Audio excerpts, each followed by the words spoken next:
Done, clear? Okay, अभी बेटा हमने टॉर्क का फॉर्मूला फाइंड आउट किया, टॉर्क का फॉर्मूला फाइंड आउट किया और इसके अंदर हमने बोला NIA किसके इक्वल है, डाइपोल मोमेंट। तो यहाँ पर ये क्या आ गया, NIA है ना। तो बेटा हमारे पास टॉर्क ऑन कॉइल का फॉर्मूला क्या आ गया, that is M V sin theta. तो अगर बेटा इसमें क्रॉस प्रोडक्ट की फॉर्म में लिखूंगा तो टॉर्क का फॉर्मूला क्या आ जाएगा, that is M vector cross B vector. ये बात मेरे को समझ में आई, यस और नो? सिमिलरली बेटा अगर आपको ध्यान हो, हमने जैसे डाइपोल कैलकुलेट किया था ना P वेक्टर, और इस डाइपोल को हमने कहां पर रखा था, एक्सटर्नल इलेक्ट्रिक फील्ड के अंदर रखा था। अगर मैं डाइपोल को एक्सटर्नल इलेक्ट्रिक फील्ड के अंदर रखता हूं तो इस डाइपोल के ऊपर टॉर्क का फॉर्मूला क्या आया था, that is P vector cross E vector. देखो बेटा similarity I, this is electrostatics and this is magnetic. बात में बेटा बताओ, देखो आप अपनी नोटबुक्स को घर जाकर एक बार रिवाइज करना। हमने डाइपोल को डिफाइन किया था इलेक्ट्रोस्टैटिक्स के अंदर, फिर हमने डाइपोल को रखा था किसके अंदर, इलेक्ट्रिक फील्ड के अंदर, और वहां पर डाइपोल के ऊपर से टॉर्क का फॉर्मूला हमने ड्राइव किया था, that is P cross E। Magnetism के अंदर हमने क्या रखा, एक करंट को कैरिंग लूप को किसके अंदर रखा, मैग्नेटिक फील्ड के अंदर रखा, तो उसके ऊपर क्या लगती है, टॉर्क लगती है। तो जैसे टॉर्क लगती है उसका फॉर्मूला क्या है, M क्रॉस B। P की जगह पर क्या आ गया, M। This is electric dipole moment, this is magnetic dipole moment, this is electric field, this is magnetic field. Similarly we have find out electric field on axial line of dipole. याद है electric field short dipole के लिए formula बता दो, normal तो formula हमारे को भी याद नहीं होगा, रिवाइज करना पड़ेगा। 2kT upon x3। Electric field of axial line is equal to kT 2kT upon x3। अगर आपको थोड़ा सा याद एक्सियल लाइन के ऊपर, अच्छा k का वैल्यू किसके इक्वल होता है, कोई मेरे को बताएगा?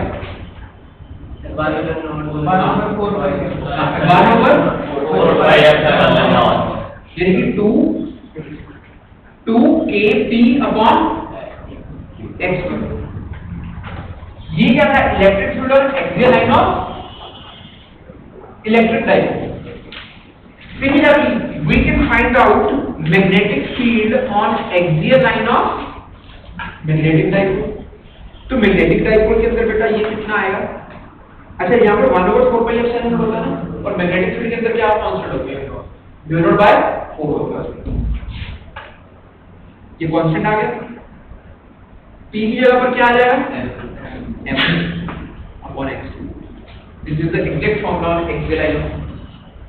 ठीक है, एक्सियल लाइन मींस हमारे पास एक डाइपोल है, एक करंट कैरिंग लूप है, उसके एक्सिस के ऊपर हमारे को मैग्नेटिक फील्ड निकालना। Similarly E on equatorial line,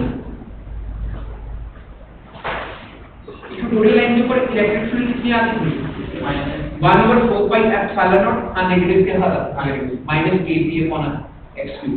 तो 1/4πε0 P वेक्टर अपॉन x3। यहाँ पर B हमारे पास इक्वेटोरियल लाइन के ऊपर कितना आ जाएगा, that is μ0/4π into P vector M vector upon clear है बेटा, श्योर? यहाँ पर ये इन द डायरेक्शन ही होता था, ठीक है। अगर वेक्टोरियली लिखना तो इसको वेक्टोरियली लिख दो, ठीक है। और यहाँ पर ये माइनस के साथ आता था, तो यहाँ पर भी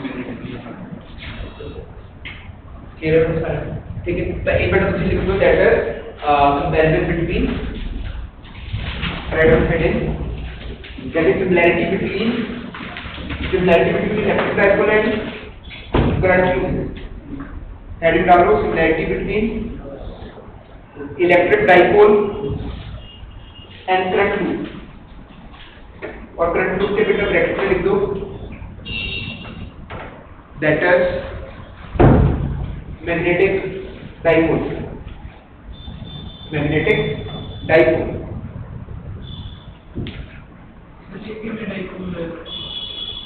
हाँ जी, देखो बेटा जो हमारे पास ये कॉइल बनती है ना, तो थोड़ा सा कॉइल को थोड़ा सा बड़ा करके कॉइल की तरह शेप में दिखा रहा हूँ। जब भी करंट कैरिंग लूप है ये क्या प्रोड्यूस करती है? मैग्नेटिक फील्ड प्रोड्यूस करती है। अच्छा, अगर ये मैग्नेटिक फील्ड प्रोड्यूस करती है ना, तो इसका मैग्नेटिक फील्ड का शेप कुछ इस तरीके से होता है ना, it is like a bar magnet. तो इसका पोल बनता है, एक नॉर्थ पोल बनता है और एक साउथ पोल बनता है, ठीक है। वहां पर एक पॉजिटिव चार्ज था और नेगेटिव चार्ज था, पॉजिटिव और नेगेटिव चार्ज के बीच में डिस्टेंस था, तो ये क्या बना था? Electric dipole. यहाँ पर ये हमारे पास एक नॉर्थ पोल है और एक साउथ पोल है और इसके बीच में कुछ डिस्टेंस है, this will become magnetic dipole.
Magnetic orbital dipole moment of a revolving electron.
अभी नहीं बोलना, जब बाहर जाओगे ना फिर बोल, ये इंडिया।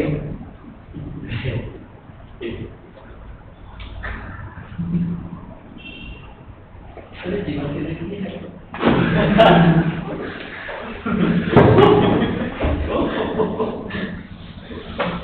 ठीक है,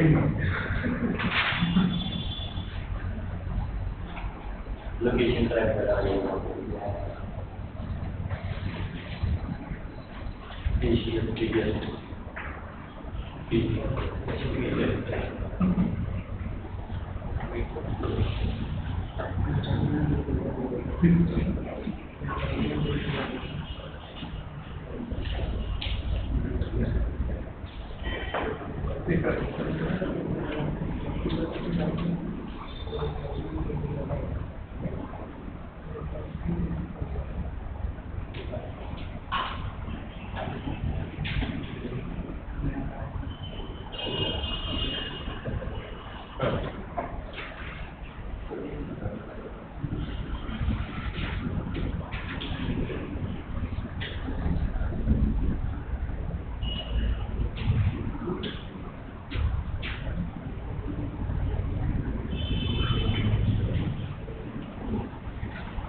जी बेटा, यहाँ से लेकर यहाँ तक नोट डाउन करने के बाद you have to note down from ऊपर से, यहाँ से लेकर ये सारा नोट डाउन करो।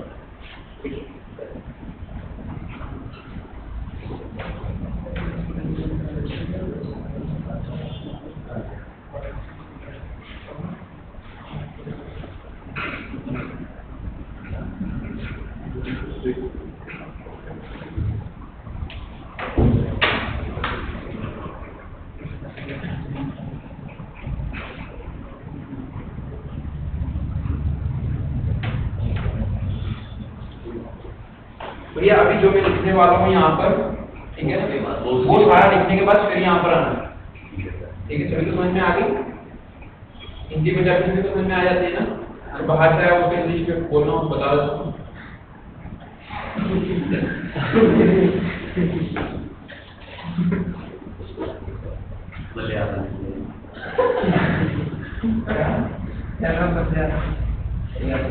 मलयालम में समझा रहे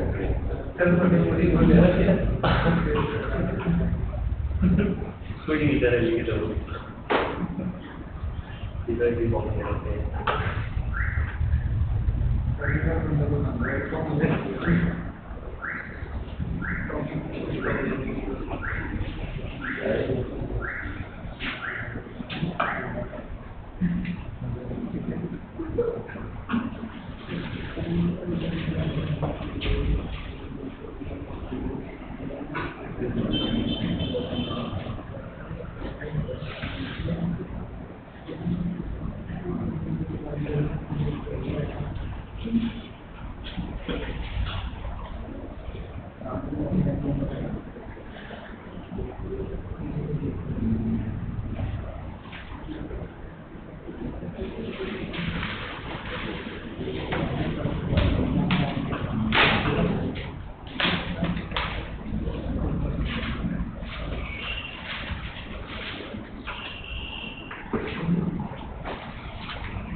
भी उसके साथ चले जाएगा। रात को बैठ के पूरी बातें क्यों कर रहे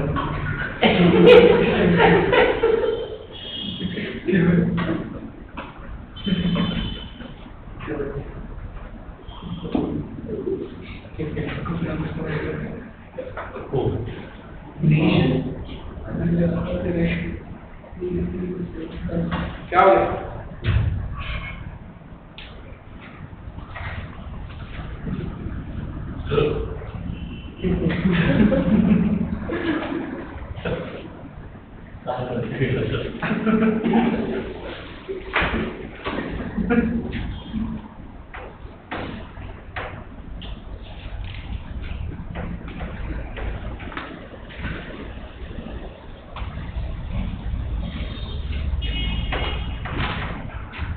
सांस को संभाल के रखो, नहीं बाहर ही ना निकल।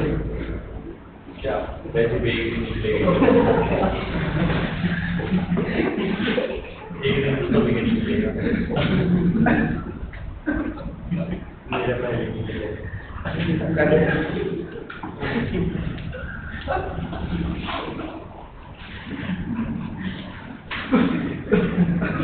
लाठी भी अपना चैनल खोल ले। आज बात बनवाने के लिए डाले हैं हाँ? क्या? इनके डाले हैं सब हैरान है? इनके डाले हैं काउंट करके डाले हैं हाँ हम निकालते हैं ठीक है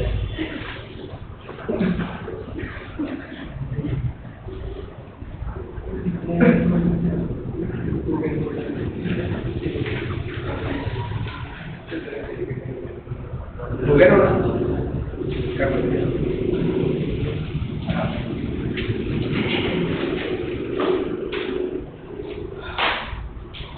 आप ठीक है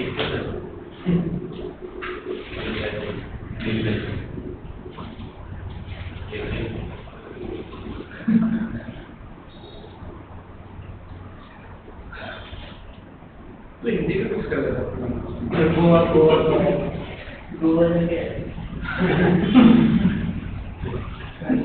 वहां से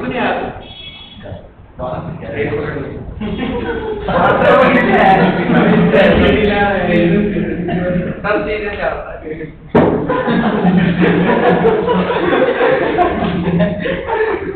करिए तभी सवाल करना है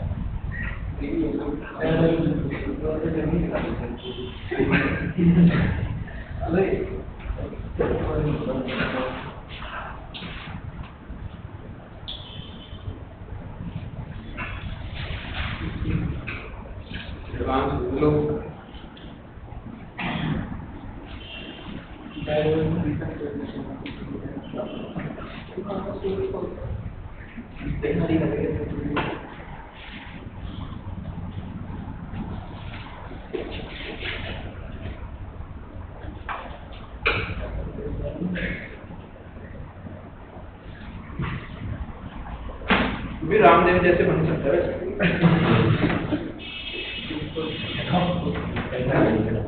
मेरे एक्सप्रेशन भी वैसे ही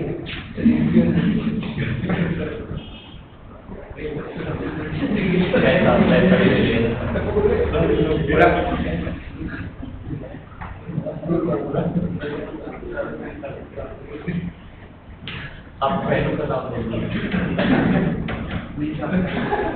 राम नहीं मैं जरा आपके नीचे में अपना सेंटर बोलूँगा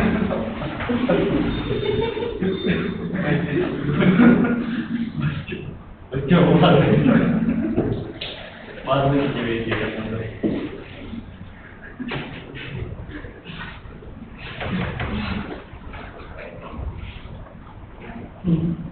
आपको क्या होता है? क्या आपको क्या होता है? ठीक है ना?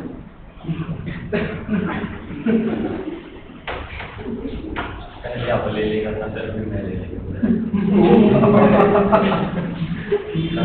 पढ़ लेगा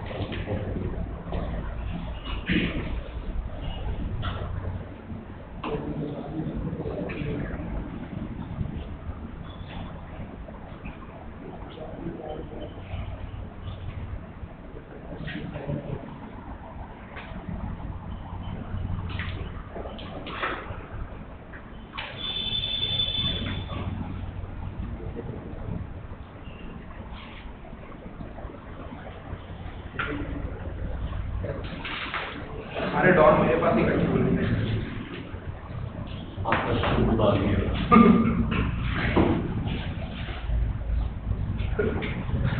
हाँ जी बेटा, हमारे पास ओवर हियर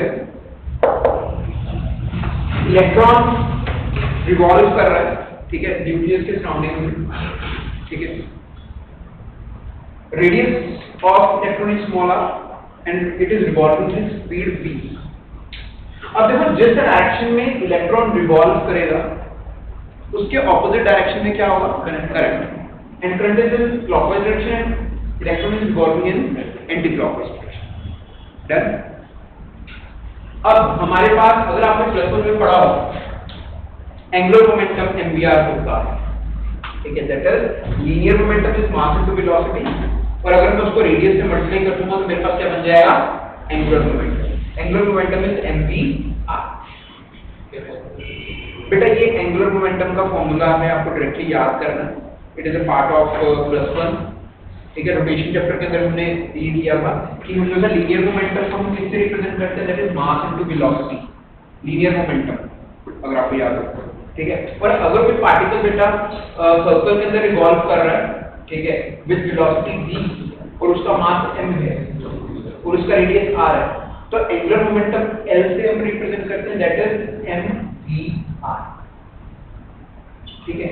और लीनियर मोमेंटम हम p से लिखते हैं, तो L is equal to e into r होता है। तो बेटा, एंगुलर मोमेंटम का formula that is L is equal to mvr, और यहां से बेटा हमने vr का वैल्यू निकाला है, that is L upon m। Done. अब बेटा, हमारे पास करंट की वैल्यू, हम करंट को कैसे डिफाइन करते हैं? अगर आपने करंट इलेक्ट्रिसिटी चैप्टर के अंदर पहले क्वेश्चंस को देखा होगा, आपसे इक्विवेलेंट करंट पूछा गया होगा कि एक करंट चार्ज है, वो सर्कल के अंदर मूव कर रहा है, तो आप बताओ करंट कितना है। अगर आप देखोगे एक पूरे टर्न के अंदर कितना चार्ज फ्लो करके जाएगा क्रॉस सेक्शनल एरिया में से? E कितना चार्ज फ्लो करके जाएगा? E divided by time period. Time period is time to complete one revolution. So E divided by T will be current. Charge upon time is current. यहाँ तक clear? और time period किसके equal होता है? Time to complete one revolution. पर एक पूरा चक्कर लगाना, उसको कितना डिस्टेंस कवर करना? That is 2 pi r divided by v. That is velocity with which electron is revolving. Clear? Now T का वैल्यू यहाँ पर पुट किया, तो हमारे पास करंट का वैल्यू किसके इक्वल आ गया? That is EV upon 2 pi r. इसके बाद बेटा, हमारे पास करंट का वैल्यू हमने डिराइव कर लिया। हमारा क्वेश्चन क्या था? अगर हमारा क्वेश्चन था मैग्नेटिक ऑर्बिटल डाइपोल मोमेंट हमारे को निकालना है, मैग्नेटिक डाइपोल मोमेंट निकालना है हमारे को। और मैग्नेटिक डाइपोल मोमेंट का क्या फॉर्मूला है? दैट इज, अच्छा यहाँ पर हम थोड़ा सा चेंज लेकर आ रहे हैं। जब हम इलेक्ट्रॉन का डाइपोल मोमेंट निकालते हैं तो हम उसको रिप्रेजेंट करते हैं म्यू से। मैंने आपको डिफाइन किससे करवाया था? स्मॉल m से। अच्छा, अब किसी का क्वेश्चन ये हो सकता है कि सर आप m से क्यों नहीं डिफाइन कर रहे? स्मॉल m से आप क्यों नहीं डिफाइन कर रहे? डाइपोल मोमेंट को, मैग्नेटिक डाइपोल मोमेंट को हम m से रिप्रेजेंट करते हैं, स्मॉल m से। पर यहाँ पर मैं इसलिए रिप्रेजेंट नहीं कर रहा क्योंकि यहाँ पर मेरे पास एक m और आ रहा है, और ये m को क्या कौन रिप्रेजेंट कर रहा है?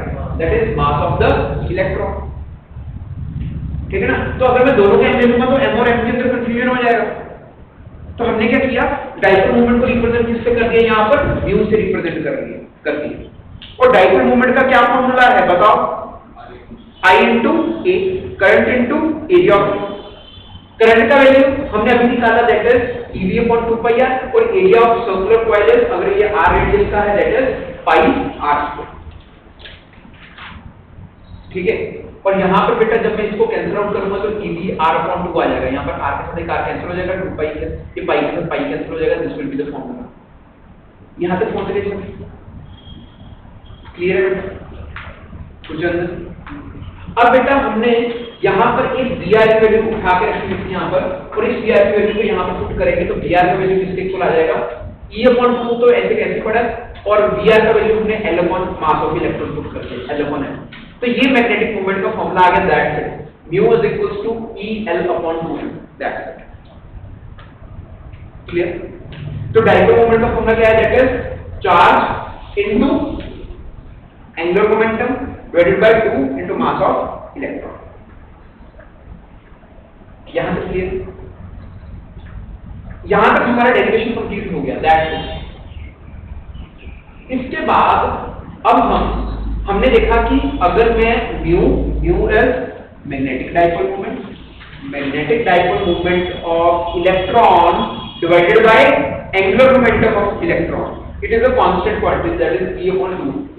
अगर मैं यहाँ से L को नीचे ले आऊंगा, V/L ले आऊंगा, तो ये E/2m आ जाएगा टर्म। तो ये क्या है, हमारे पास एक कांस्टेंट है, क्योंकि E का वैल्यू कितना है 1.6 × 10⁻⁻19 और मास ऑफ इलेक्ट्रॉन इज 9.1 × 10⁻31। और अगर मैंने इस क्वांटिटी को सॉल्व किया तो μ/L is equal to this number, that is 8.8 × 10⁻10 coulomb per kg. This is charge upon mass, तो coulomb per kg आ है। अब हमारे को ये कंपटीशन के अंदर डायरेक्ट क्वेश्चन आ सकता है, what is the value of magnetic dipole moment divided by angular momentum of electron, और उसका वैल्यू कांस्टेंट है, दैट इज दिस। और इस वैल्यू को क्या बोलते हैं, gyromagnetic constant. It is called gyromagnetic constant. यहां तक ये डेरिवेशन कंप्लीट हो गई। अब हमारे पास एक बोहर अंकल थे, ठीक है। अब उन्होंने क्या बोला कि जैसे एंगुलर मोमेंटम होता है ना इलेक्ट्रॉन्स का, this is equals to L is equals to NH/2π। यहां पर N क्या है, N is number of orbit, किस ऑर्बिट के अंदर इलेक्ट्रॉन रिवॉल्व कर रहा है, N equals 1 2 3 4, right. H is Planck's constant, 2π is constant. तो ये सारी टर्म कांस्टेंट है, that is N times NH/2π। H is Planck's constant, और यहाँ पर बेटा हमने हमारे पास एंगुलर मोमेंटम का फॉर्मूला हमारे पास क्या था, दैट इज E/2m × L, और यहाँ पर L का वैल्यू ये पुट कर दिया यहाँ पर NH/2π, E/2m NH/2π। यहाँ तक क्लियर। और इन सारी टर्म से N को बाहर निकालिए, हमारे पास क्या है EH/4π mv, this is a constant N time angular moment magnetic dipole moment is equal to this formula. और अगर हम n की वैल्यू को 1 पुट कर देते हैं, that is mu is minimum, n की वैल्यू को 1 पुट कर दिया, यानी कि हम इनर मोस्ट शेल के अंदर आ गए, तो EH/4πm which is Bohr magneton, इस वैल्यू को हम क्या बोलते हैं, बोहर मैग्नेटॉन। और इस बोहर मैग्नेटॉन की क्या वैल्यू है, दैट इज EH/4πm, और यहाँ पर E की वैल्यू, H की वैल्यू, 4πh की वैल्यू ये होती है, वैल्यूज को पुट किया, ये आंसर आ गया हमारे पास। और अगर आप कल वाला टेस्ट देखोगे, कल वाले टेस्ट के अंदर आपको ये वैल्यू पूछी गई थी कि बोहर मैग्नेटॉन का रेंज क्या होता है, उसका डायरेक्ट आंसर ये था 10⁻²। डन बेटा, ठीक है। आज की क्लास में हम इतना करेंगे। Question solving